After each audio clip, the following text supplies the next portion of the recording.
Bonjour à tous, je vais vous parler de la FMIR, la formation militaire initiale du réserviste.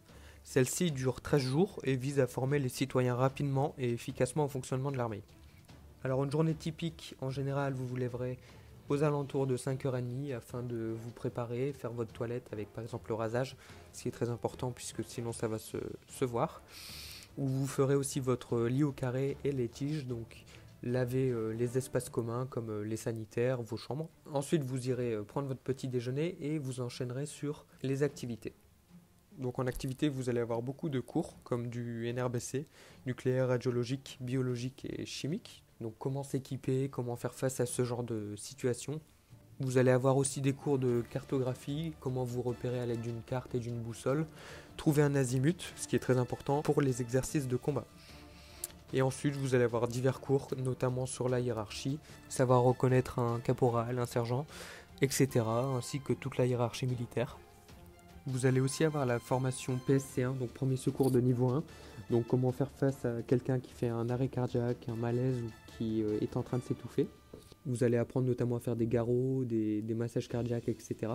Et donc vous allez vous entraîner à ce genre de situation. Une fois que vous serez assez entraîné, vous aurez un test final afin de vous décerner le certificat de PSC1. Donc attention, appliquez-vous puisque ça peut être éliminatoire, mais rien d'insurmontable. Ensuite, vous allez faire beaucoup de sport, donc des courses à pied, du renforcement musculaire, des relais, etc. Des marches aussi, des marches avec équipement, donc de plusieurs kilomètres encore une fois, pour vous tester, voir si vous arrivez à suivre le rythme.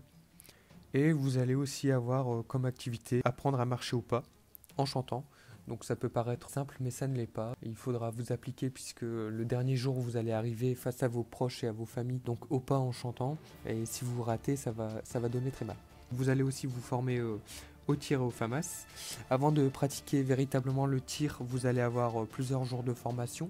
Donc comment manipuler votre arme, comment la monter, la démonter, comment la nettoyer, connaître par cœur les noms de chaque pièce et aussi comment la manipuler, donc comment changer de chargeur, comment se mettre en position de contact, comment patrouiller, etc.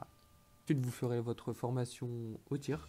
Donc vous allez vous entraîner à tirer sur des cibles, donc à par exemple 20 mètres, 30 mètres, 40 mètres, jusqu'à 200 mètres, avec plusieurs positions différentes, debout en marchant.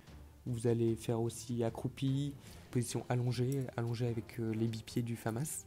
Et cette formation est aussi éliminatoire, donc vous ne loupez pas. Il faut vous appliquer et surtout écouter les conseils de vos formateurs.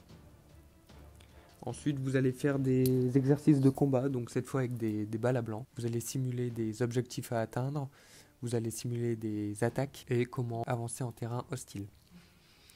Ensuite, vous ferez aussi un bivouac. Le bivouac, vous allez dormir à l'extérieur, en dehors de la caserne, avec votre matériel.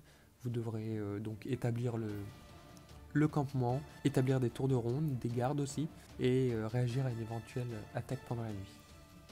Ensuite, le dernier jour sera le jour de votre cérémonie. Cette cérémonie se fera en principe avec vos proches et vos familles.